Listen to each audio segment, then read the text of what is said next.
My name is Abigail, and I'm 29. I'm sitting in a cold law office, my father's will about to be read. Jacob, my brother, smirks across the table. His wife Samantha whispers something sharp, her eyes cutting to me. Margaret, my stepmother, stares at her hands. I clutch Dad's old locket, my heart heavy with memories of his quiet love. They're waiting to hear I've been cut out, left with nothing. But the lawyer's pause feels heavy, like he's hiding something. Have you ever felt judged before the truth came out? I'd love to know where you're watching from. Like and subscribe to follow my story. I shifted in the stiff chair, the law office air thick with stale coffee and tension.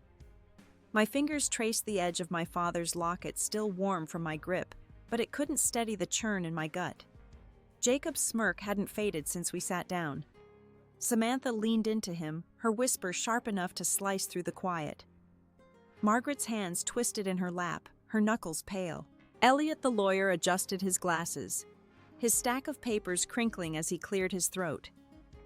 "Shall we begin?" he said, voice steady but eyes darting to me for a split second. I nodded, though my chest tightened. I'd spent years piecing together what Dad thought of me, sifting through his quiet nods and rare smiles. He'd never been loud with his love, not like he was with Jacob, who'd always been the golden son, the one who could do no wrong. Elliot started reading. To my son Jacob, I leave the family cabin in the Adirondacks, along with its surrounding land. Jacob's grin widened, and he nudged Samantha, who let out a soft, smug hum. I swallowed, waiting. To my wife Margaret, I leave $500,000 and the house on Maple Street. Margaret exhaled, her shoulders loosening, but she didn't look at me. I felt the room shrink, their eyes like weights pinning me down. And to Samantha, my daughter-in-law, I leave my 1967 Mustang restored as a token of my appreciation.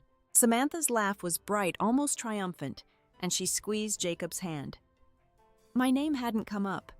Not yet. I shifted the chair, creaking under me, and glanced at Elliot. His hands trembled just slightly as he turned a page. Was that a flicker of pity in his eyes? My throat tightened. I thought of Dad's voice years ago, low and steady over dinner. "Abigail, you'll always be taken care of." I'd clung to that promise, replaying it through every late-night doubt. But now, with every word Elliot read, that memory felt flimsier, like a thread about to snap. I leaned forward, my voice barely above a whisper. "Is there anything else?"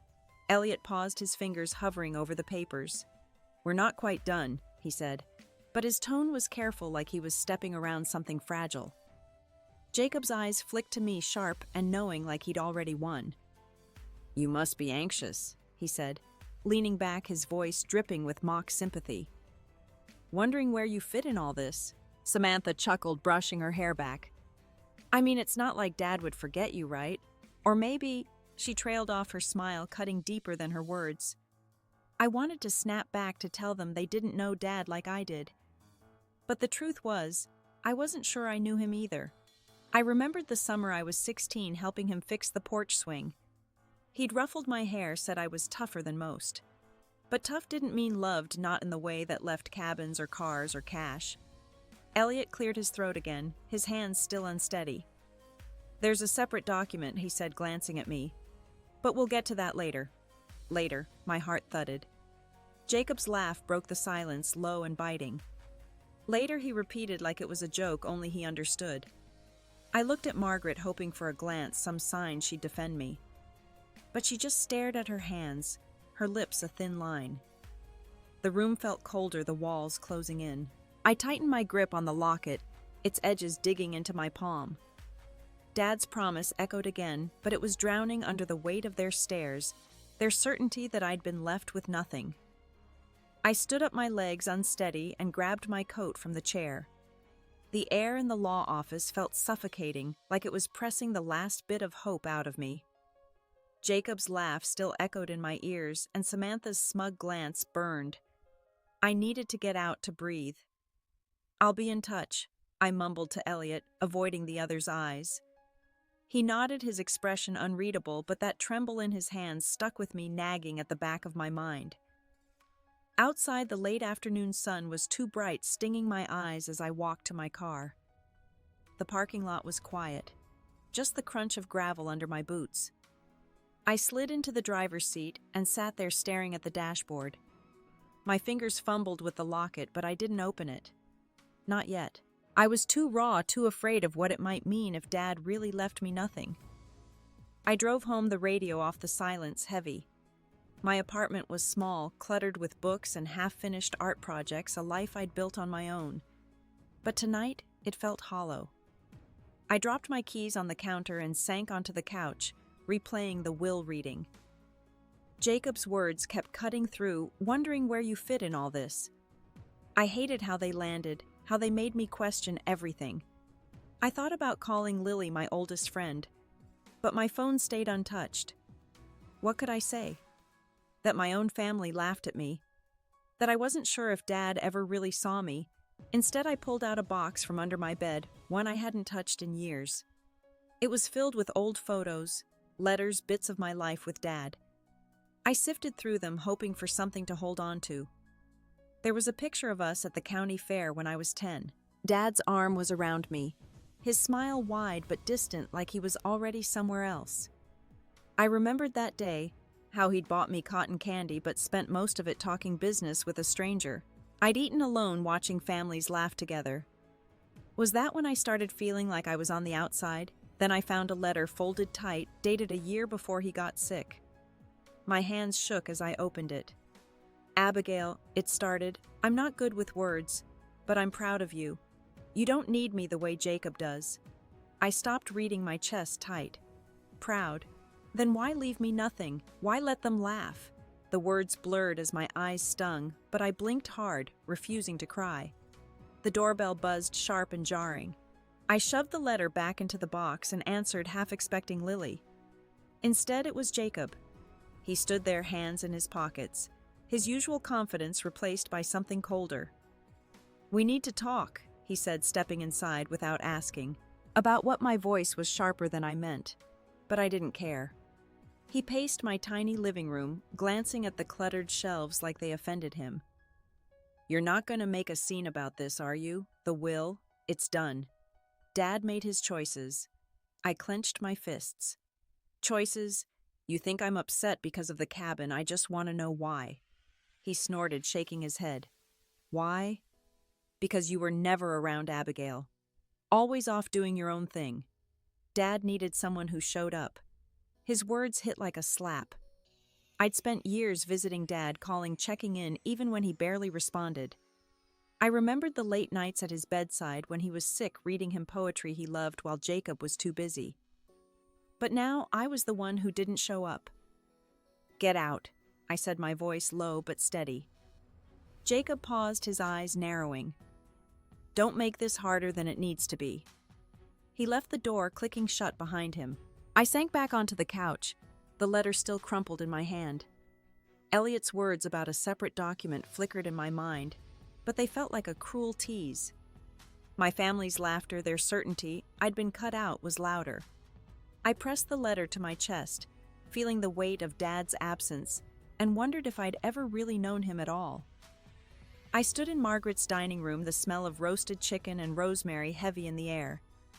The table was set with her good china, the kind she only used for show, and it made the whole scene feel like a performance. Jacob sat at the head, cutting into his food with a smug grin while Samantha sipped her wine, her eyes glinting with something sharp. I'd agreed to this dinner hoping for answers, but now surrounded by their guarded smiles, I felt like I was walking into a trap. Margaret passed me the mashed potatoes. Her voice soft but pointed. It's nice you could make it, Abigail. We don't see you enough. I forced a smile, scooping a small portion onto my plate. Work's been busy, I said, though we both knew it wasn't the reason.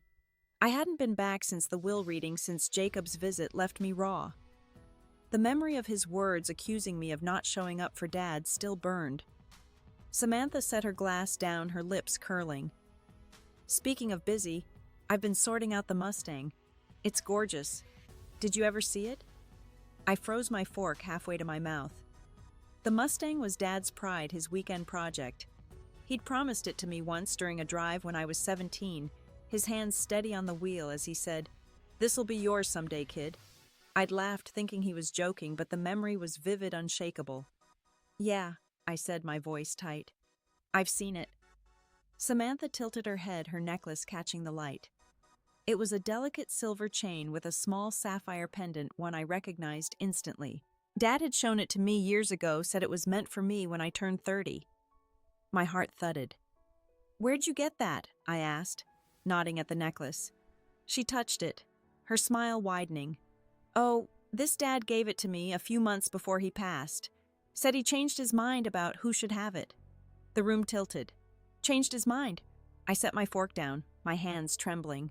Jacob chuckled, leaning back in his chair. Don't look so surprised, Abigail. Dad knew who was there for him. I wanted to scream to demand how she ended up with something meant for me. Instead, I gripped the edge of the table, my nails digging into the wood. He told me that necklace was mine.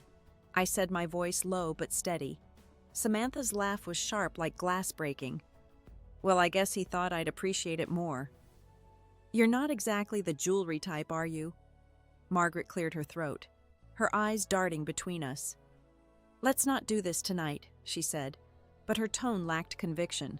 I looked at her, searching for some sign she'd back me up, but she just reached for her wine. Jacob leaned forward, his voice dripping with condescension. You need to let this go, Abigail. The will's done. You got nothing because that's what Dad wanted. Stop acting like you're owed something. My chest tightened, anger mixing with a deeper hurt. I thought of the letter I'd found, Dad's words about being proud of me. If he meant it, why was I sitting here watching Samantha wear my necklace, listening to Jacob rewrite my place in Dad's life? I stood my chair, scraping against the floor. I'm not here to beg for scraps, I said, looking at Jacob. But don't pretend you know what Dad wanted. You weren't there when he needed you. His face darkened and Samantha's eyes narrowed. Careful, she said, her voice low. You're making this personal. It's always been personal, I shot back, my pulse racing. I grabbed my purse and headed for the door, their silence heavy behind me. As I stepped into this cool night air, the weight of their words pressed harder, and I wondered if I'd ever escape the shadow of their doubt. I drove through the dark streets, the hum of my car's engine the only sound keeping me grounded. My hands gripped the wheel too tight, my knuckles white. The sting of Samantha's words about the necklace burned deeper than I expected, but Jacob's accusation that I wasn't there for Dad was a knife twisting in my chest. I pulled into my apartment complex, the streetlights casting long shadows across the pavement. My phone buzzed as I parked, and I glanced at the screen. A voicemail from Daniel. My stomach dropped. I hadn't heard from my ex in over a year, not since he walked out saying I was too much work. Why now? I hesitated, then played the message. His voice was smooth, overly kind, like he was selling something. Abigail heard about the will. Tough break. Call me if you need to talk. I deleted it, my jaw tight. Talk. The last time we talked, he'd torn me down, saying I was too stubborn, too closed off. And now he was circling back, sniffing around my humiliation like it was an opportunity. I climbed the stairs to my apartment, the hallway smelling faintly of mildew, my neighbor's TV blaring through the thin walls. Inside, I tossed my purse on the counter and sank into a kitchen chair. The quiet was suffocating, broken only by the drip of the faucet I hadn't fixed. Daniel's voice lingered, blending with Jacob's, Samantha's, even Margaret's silence. They all seemed to agree I wasn't enough. Not for Dad, not for anyone. I pulled out the box of Dad's things again, desperate for something to prove them wrong. I found a small notebook, one I'd never noticed before, tucked beneath a stack of faded photos. Dad's handwriting was scrawled across the pages, messy but unmistakable. It was a journal entries dated from when I was in college. One caught my eye. Abigail's doing well on her own. Always has. She doesn't need me like the others. My breath caught. The words should have felt like love, but they landed like a rejection. Didn't need him. I'd spent years chasing his approval, sitting through his long silences, hoping for a word that said, I mattered. I remembered the Christmas I drove 6 hours to see him, only for him to spend the day fixing Jacob's car. I'd sat alone in his living room, flipping through his old books, waiting for him to notice me. I slammed the notebook shut, my chest aching.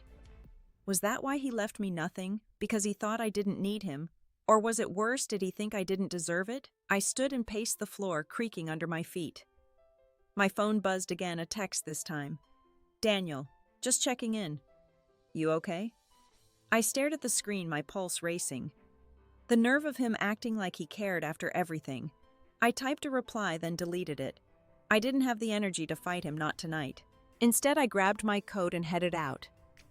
Needing air, needing anything to quiet the noise in my head. I ended up at the park near my place, the one Dad used to take me to when I was a kid.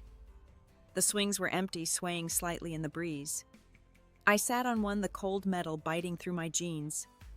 I could almost see Dad pushing me, his laugh rare but warm. But even then, he'd always seemed distracted, like part of him was somewhere else. A couple walked by, their voices soft, their hands linked. I looked away, the ache in my chest spreading. Everyone seemed to have something to hold on to. And here I was, alone with a family that laughed at my emptiness and an ex who thought he could swoop in to fix me. The notebook's words echoed again, heavier now, and I gripped the swing's chains, feeling like the ground was slipping away. The next morning, my phone rang, pulling me out of a restless sleep. I squinted at the screen, Elliot's office. My stomach twisted, but I answered his voice, calm but urgent. Abigail, can you come in today? Alone? It's important. I mumbled a yes. My head still foggy with last night's pain, the park's cold swings and Dad's journal burning in my mind. I threw on a sweater, grabbed my keys, and drove to the law office, the weight of yesterday still clinging to me like damp clothes. Elliot's office felt different this time, the air less stale, the light softer through the blinds. He sat behind his desk, a thick envelope in front of him, sealed with a wax stamp I'd never seen. His eyes met mine, steady but kind, and for the first time I noticed a warmth there, like he was rooting for me. Sit down, he said, gesturing to the chair. I sat, my hands clasped tight in my lap, bracing for more bad news. What's this about? I asked, my voice rough from lack of sleep. He slid the envelope toward me but held up a hand. Before you open this, I need to explain something. His tone was careful, like he was navigating a minefield. Your father left a trust, Abigail. A significant one. It's in your name and it's worth $50 million. The words hit like a punch, knocking the air out of me. 50 million, I stared at him, my mouth dry, waiting for the catch. That's impossible, I whispered. He left me nothing. You said so. Elliot shook his head, his fingers tapping the envelope. The will reading was only part of it. Your father wanted this kept separate, revealed only to you after the others were told their shares. My mind spun, fragments of Dad's voice flashing through it. His quiet smiles, his cryptic promises about taking care of me. I thought of the locket, the journal, his words about me not needing him. Was this what he meant?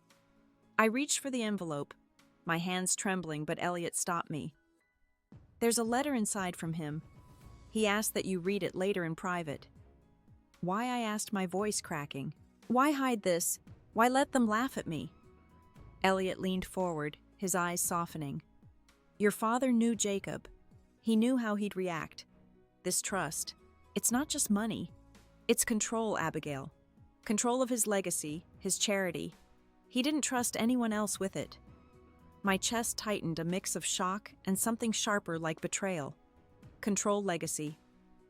I'd spent years feeling like the overlooked child, the one who didn't matter enough for a car or a cabin. And now this, I wanted to feel grateful, but all I could feel was the sting of Dad's secrecy, the weight of being left in the dark while Jacob and Samantha mocked me. I stood pacing the small office, my boots scuffing the worn carpet. He could have told me I said more to myself than Elliot. He could have said something, anything, instead of letting me think I was nothing to him. Elliot watched me, his hands folded. He thought you were strong enough to handle it. That's why he chose you. Strong enough. The words felt like a cruel joke. I thought of the dinner, Samantha's necklace, Jacob's smug certainty that I'd failed Dad. I thought of Daniel's voicemail, his fake concern slithering back into my life. Everyone seemed to know who I was supposed to be except me. I stopped pacing, my eyes locked on the envelope. The wax seal gleamed a deep red like a wound. I wanted to tear it open to read Dad's words to understand why he'd put me through this. But my hands wouldn't move. The room felt too small, the truth too big, and I wasn't sure if I was ready to face what it meant. I left Elliot's office, the envelope heavy in my purse, its wax seal, like a secret I wasn't sure I wanted. My car felt too small as I drove to Jacob's house, my pulse hammering. I didn't plan this, but my feet carried me there, the need to face him burning hotter than reason. Their driveway was lined with neatly trimmed hedges, the house glowing with warm light, a stark contrast to the storm inside me. I knocked my knuckles sharp against the door. Samantha answered, her smile fading when she saw me. "Abigail." "It's late. I need to talk to Jacob," I said, my voice steadier than I felt. She hesitated, then stepped aside, her eyes narrowing. Jacob appeared in the hallway, his arms crossed his face, a mix of annoyance and curiosity.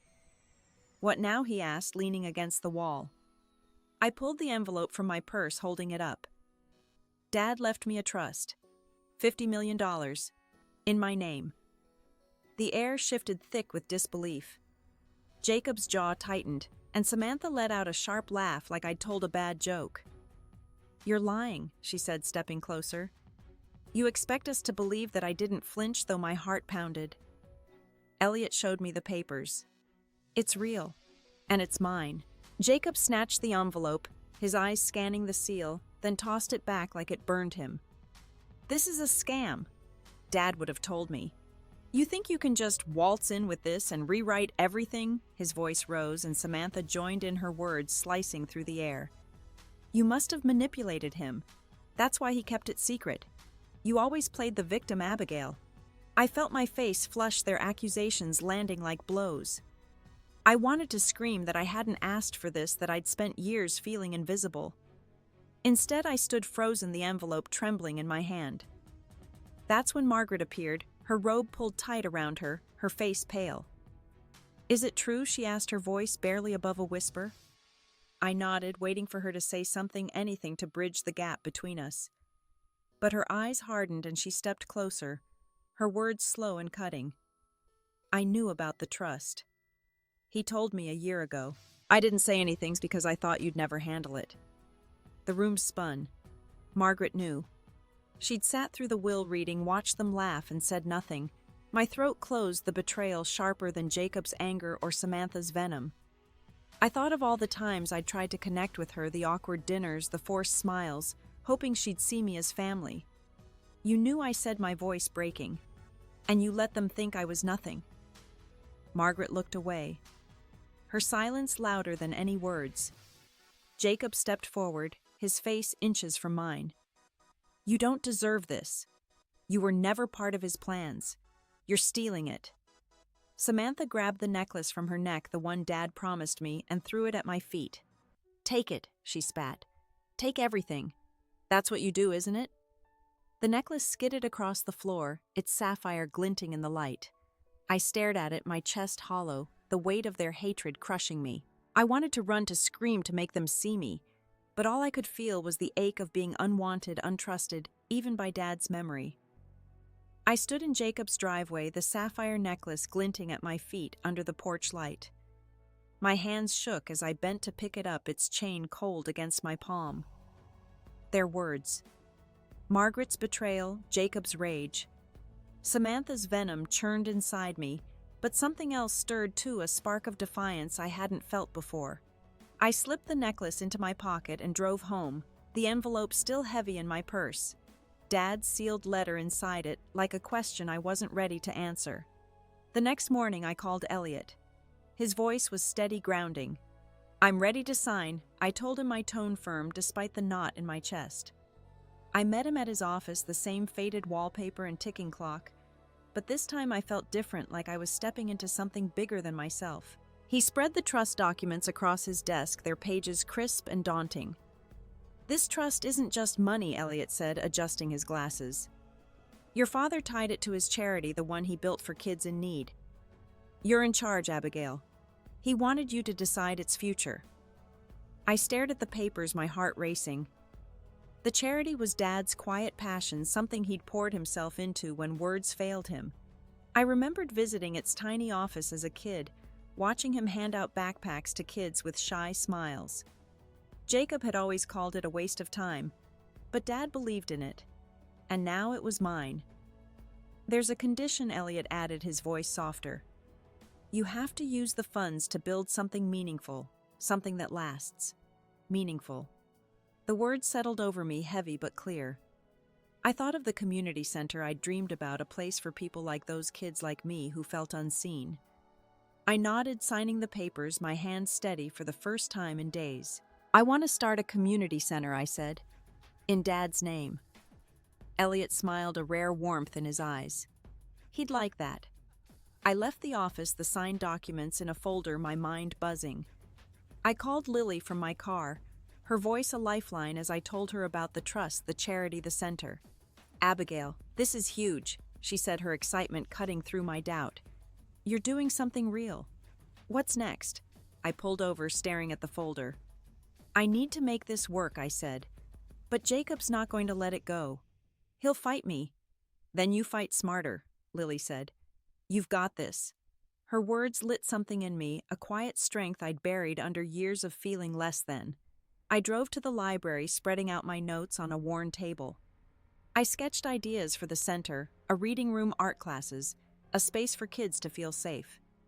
I thought of Dad, his hands rough from fixing things, his heart always reaching for those who needed it most. But as I worked, doubt crept in. Jacob's threat to claim the trust as his loomed large. I remembered his face last night, the way he'd called me a thief. Could I really do this? Run a charity fight, my own brother carry Dad's legacy. I pushed the thoughts aside, focusing on the sketches, the numbers, the dream taking shape. By evening, I had a rough plan. I emailed a local architect, someone Lily knew, and set up a meeting to discuss the center.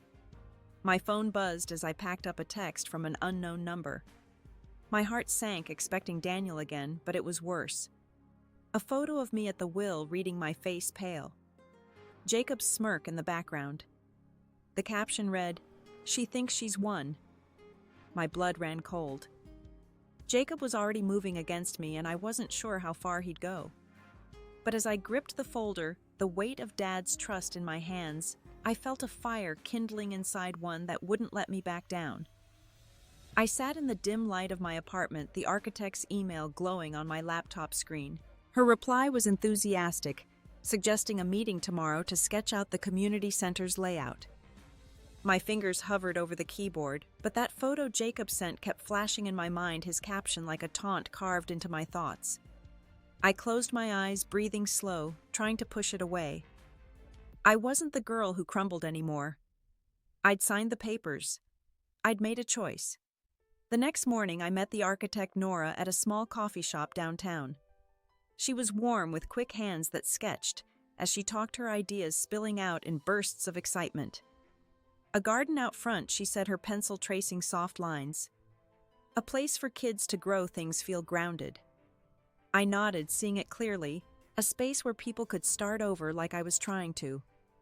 We spent hours mapping it out, my vision sharpening with every detail. A mural wall for local artists, a quiet corner for grief support groups, a kitchen for community dinners. Each idea felt like a brick laid in Dad's memory, solid and real. But as we talked, my phone buzzed again. Another text from the unknown number. "You'll regret this." No photo this time, just those words, cold and sharp. My stomach twisted, but I silenced the phone, refusing to let Jacob's shadow derail me. Nora noticed my pause. "Everything okay?" she asked, her eyes kind but searching. I forced a smile. "Just family stuff." I didn't elaborate, but her nod felt like she understood. We wrapped up, and I left with a folder of sketches, my heart lighter, but still braced for a fight. Back home, I spread the sketches on my kitchen table, the sapphire necklace resting beside them, its chain tangled from last night. I hadn't worn it, couldn't yet, but it was a reminder of what I'd reclaimed. I opened the folder from Elliot, pulling out the trust's conditions again. One line stood out. The trustee must ensure the charity's mission continues. Dad's mission. I thought of the kids he'd helped, their shy smiles when he handed them books or sneakers. I could do that. I would. But Jacob's threat loomed. I knew he'd come for me legally or otherwise. I called a lawyer I'd found online, a woman named Tessa who specialized in estate disputes. Her voice was crisp over the phone, no nonsense. "Send me the trust documents," she said. "If your brother's planning a fight, we'll be ready." I emailed her everything, my fingers steady as I hit send. It felt like crossing a line, like I was finally standing up, not just for me, but for what Dad believed in. I thought of his journal, his words about me not needing him. Maybe he was wrong, but maybe he saw something I hadn't yet, a strength I was only now starting to feel. That evening I went to the cafe near my apartment, a place Dad used to take me for hot chocolate when I was little. I sat by the window watching rain streak the glass and opened my notebook. I wrote down my next steps. Meet with the charities board, secure a site for the center, reach out to community leaders. Each word felt like a promise to Dad, to myself. As I wrote, a man at the next table glanced over, his face familiar but hazy. It hit me, one of Jacob's old friends, someone I'd seen at family parties years ago. He didn't approach, but his stare lingered like he was taking notes. My pulse quickened, but I kept writing, my pen moving faster, the words sharper. I closed my notebook and stood tucking the necklace into my pocket. The rain had stopped, leaving the air clean and heavy. I stepped outside, my boots splashing in a puddle, and looked back at the cafe. The man was gone, but I felt my resolve harden, a quiet fire settling in my bones. I wasn't running anymore. The morning of the community center's groundbreaking, I stood on the empty lot, the air crisp with early fall. A small crowd gathered, locals with curious faces, kids clutching balloons, a few reporters scribbling notes. Nora, the architect, was beside me, her blueprints tucked under her arm. I adjusted my scarf, the sapphire necklace hidden beneath it, its weight a quiet reminder of what I'd fought for. The shovel in my hands felt solid, real, like the first step towards something bigger than me. I spoke to the crowd, my voice steady but soft, telling them about Dad's charity, about the kids we'd help, the lives we'd touch. They clapped, some smiling, others nodding, and for a moment I felt Dad's presence, like he was standing just behind me. A young girl, maybe 10, ran up after handing me a crayon drawing of a man with a kind smile. "That's your dad," she said. "My mom said he helped us." I knelt, my throat tight, and thanked her, tucking the drawing into my coat. It was more than I'd expected, this warmth from strangers, this proof that Dad's work mattered. But as the crowd thinned, I saw Margaret lingering near the edge, her coat buttoned tight, her face unreadable. She approached, her steps slow, like she was weighing each one. "Abigail," she said, her voice low, "I need to tell you something." I braced myself, expecting another jab, another reason I didn't belong. Instead, she looked down, her hands twisting together. "Your father was afraid of Jacob. Not physically, but his greed. He hid the trust because he knew Jacob would fight it, maybe even hurt you to get it." Her words landed heavy like stones in still water. I stared at her, searching for a lie, but her eyes held something new, something raw. Guilt. "Why didn't you tell me?" I asked, my voice sharper than I meant. "I thought I was protecting you," she said. "I was wrong." Before I could respond, a murmur rippled through the remaining crowd. I turned to see Jacob's car pulling up, sleek and black, out of place among the dusty pickups. My pulse quickened.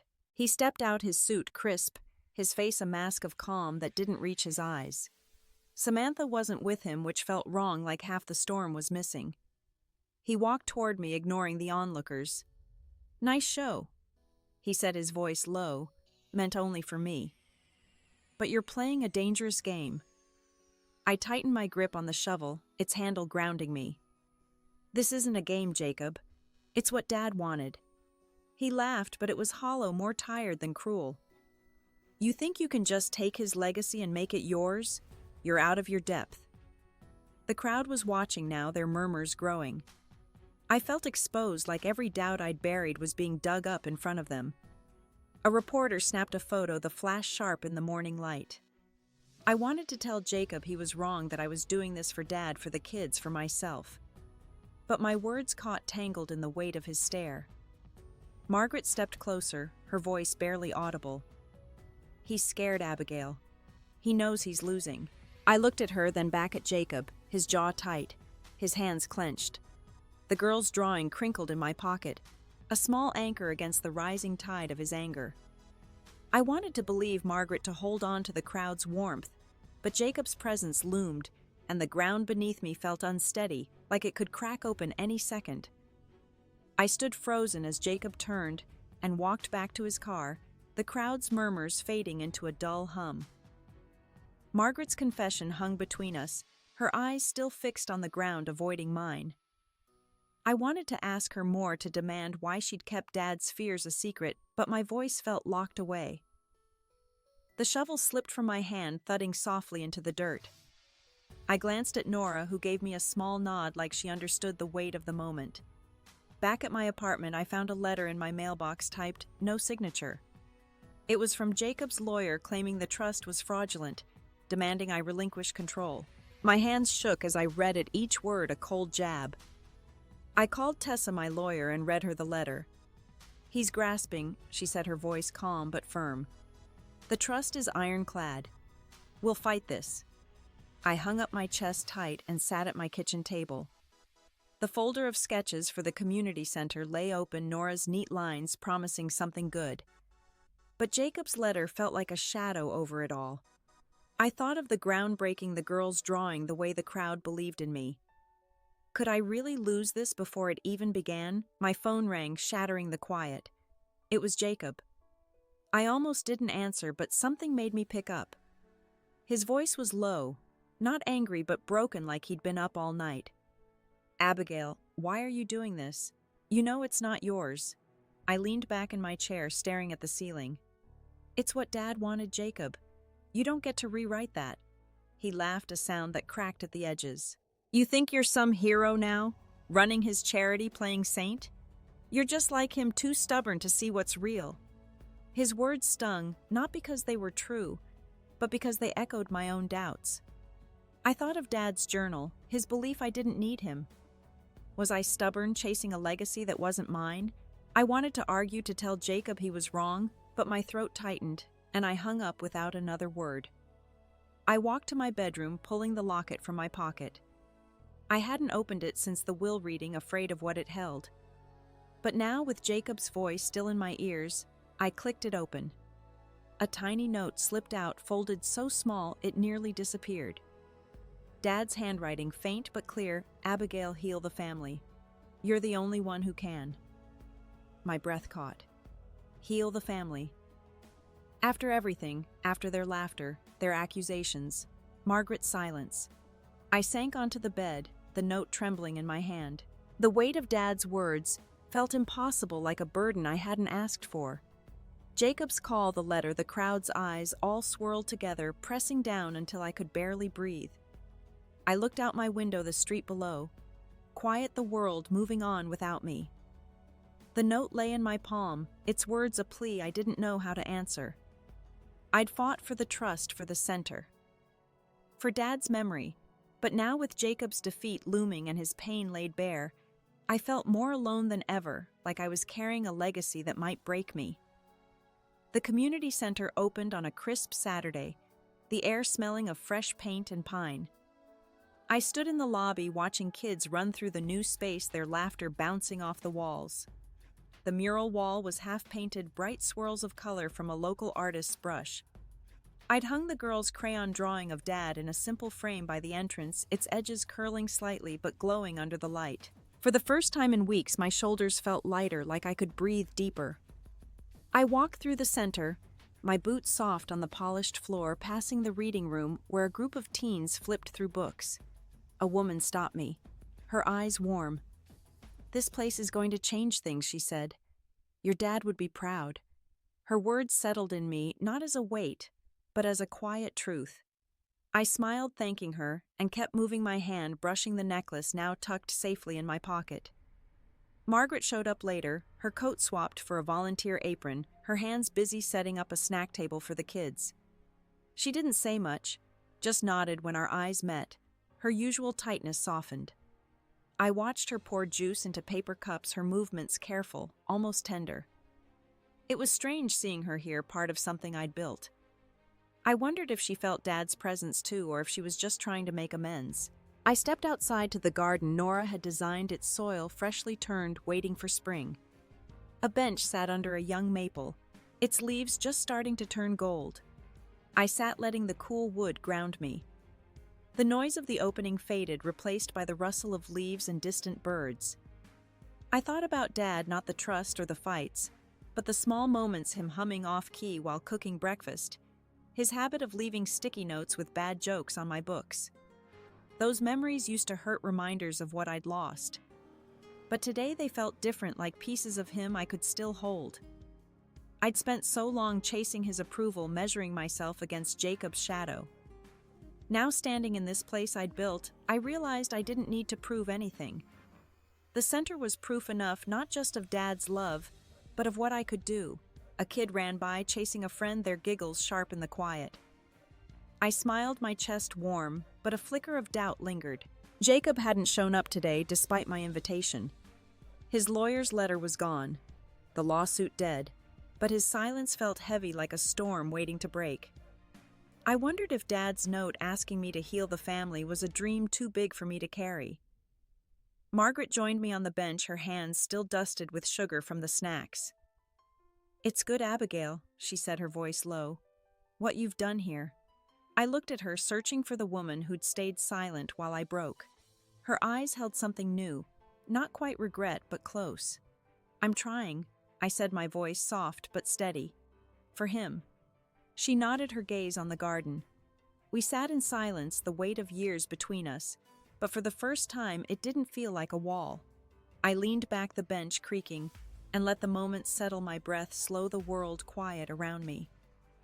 I drove to the cemetery that evening, the sky bruised with dusk. Dad's grave was tucked under an old oak, its branches heavy with late summer leaves. I hadn't been here since the funeral, too raw to face the stone etched with his name. Now I knelt in the grass, the folder with his letter in my hands. The community center's opening still hummed in my chest, but this moment was for me, for him, for the pieces we'd left unsaid. I unfolded the letter, its paper worn from years of hiding. Dad's words were sparse, his handwriting uneven. "Abigail, I wasn't there enough, but you were always enough. This trust is yours, because you see people really see them. Keep going." My eyes stung, but I didn't cry. I read it aloud, my voice soft, blending with the evening breeze. Each word felt like a stitch mending something I'd thought was broken forever. I thought of the center, the kids' laughter, Margaret's quiet shift. Even Jacob, who'd shown up later, standing awkwardly at the edge of the crowd, his hands stuffed in his pockets. He hadn't spoken, but he'd stayed watching the kids paint the mural. I didn't know if it was a step toward healing like Dad's note asked, but it was something. For now, that was enough. I stood brushing dirt from my jeans and walked to my car. The locket rested in my pocket, its note still tucked inside, a promise I was starting to understand. I drove home, the road quiet, the world soft around me. In my apartment, I opened my journal, its pages filled with plans for the center. I wrote one line, "I'm not running anymore." The words felt final, like closing a door I'd left cracked open too long. I set the pen down, my hands still, and looked out my window. The streetlights glowed, casting pools of light on the pavement. I breathed slow, the weight of Dad's love settling in me, not heavy but steady, like a hand on my shoulder. Months later, the community center hummed with life. I walked through its halls, the smell of fresh coffee and paint lingering in the air. Kids sprawled across the reading room, their noses buried in books, while a group of adults laughed in the art studio, their hands smudged with color. I paused by the garden, now blooming with marigolds, their golden petals swaying in the breeze. I'd started coming here every morning, not to work, but to sit, to feel the quiet strength of this place I'd built. One day, a teenage girl named Mia stopped me, her backpack slung low. "This place saved me," she said, her voice soft but sure. "I didn't have anywhere to go after my mom left. Now I do." Her words hit me, not heavy but grounding, like a root taking hold. I thanked her, my smile small but real, and watched her join her friends, their chatter filling the air. I'd started a new routine, waking early to walk the center's grounds before the day began. The routine wasn't grand, just me, a thermos of tea, and the soft crunch of gravel under my shoes. But it was mine, a rhythm I'd carved out after years of chasing others' approval. I'd stopped checking my phone for Jacob's texts, stopped waiting for Margaret's explanations. The locket stayed in a drawer, now not forgotten, but resting its weight no longer needed to anchor me. Margaret still volunteered her presence, steady but quiet. We didn't talk much, but last week she'd brought me a potted plant, a small cactus with a single pink bloom. For your office, she'd said, her eyes avoiding mine but softer than before. I kept it on my desk, its prickly edges a reminder of how things could grow even in hard places. I sat in my office now, the center quieting as evening settled. My desk was cluttered with grant application schedules and a stack of thank you notes from families. I picked one up, written in a child's wobbly hand. "Thank you for the books." I smiled, my chest warm, and tucked it into a folder. This was Dad's legacy, not the money or the trust, but these small, real moments. I thought about the years I'd spent feeling small, measuring myself against Jacob's confidence, Samantha's sharp edges, even Dad's silence. I'd thought love had to be loud, visible like a house or a car. But sitting here surrounded by this place, I saw it differently. Love was in the doing, in the building, in the choice to keep going. I leaned back in my chair, the hum of the center fading into a soft stillness. The marigolds outside caught the last of the sunlight, their glow steady against the dusk. I breathed slow, my hands resting on the desk, and felt something settle inside me like a stone smoothed by years of running water. I met Jacob for coffee a week later at a small diner on the edge of town. The place smelled of grease and syrup, its booths worn but cozy. He sat across from me, his hands wrapped around a chipped mug, his usual sharpness dulled. He'd started volunteering at the center, showing up for odd jobs, quiet and out of place among the kids and noise. I didn't trust it fully, but I saw the effort, like he was trying to find his way back to something. "I'm sorry," he said, his voice low, almost lost in the clatter of dishes. "I was wrong about you. About Dad." I stirred my coffee, watching the cream swirl. I wanted to hold on to my anger to make him carry the weight of his words, but it felt lighter now, less like a chain. "I'm trying to forgive you," I said. "It's not easy." He nodded, his eyes on the table, and we sat in silence, the kind that didn't need filling. It wasn't a full reconciliation, not yet, but it was a start, a crack letting light through. Back at the center, I started teaching a writing class, sitting with teens as they scribbled their stories. One boy wrote about his dad, leaving his words raw and jagged. I listened, my own heart echoing his, and shared a piece of my story, not the trust or the fights, but the quiet ache of wanting to be seen. They listened, their pencils still, and I realized I was building more than a center. I was building a place to be heard. That night I walked home under a sky heavy with stars. The air was cool, carrying the scent of fallen leaves. I thought about Dad not as a shadow or a question, but as a man who tried, who loved imperfectly but deeply. His trust wasn't just money. It was his faith in me, his way of saying I could carry what he couldn't. I'd spent so long defining myself by others' doubts, Jacob's, Samantha's, even my own. Now I saw my worth in what I'd built, in the lives I touched, in the choice to keep showing up. The lesson wasn't loud or grand. It was this: our worth isn't in what we're given or what others think. It's in what we do with the pieces we have, in the quiet work of building something good, even when it hurts. I'm still learning, that's still growing, but I'm not chasing anyone's shadow anymore. What's a moment that made you realize your own strength? I'd love to hear your story in the comments to know what keeps you going. If this story touched you, please like, subscribe, and share it with someone who might need it. Thank you for being here, for listening. Here's to finding our way, one step at a time.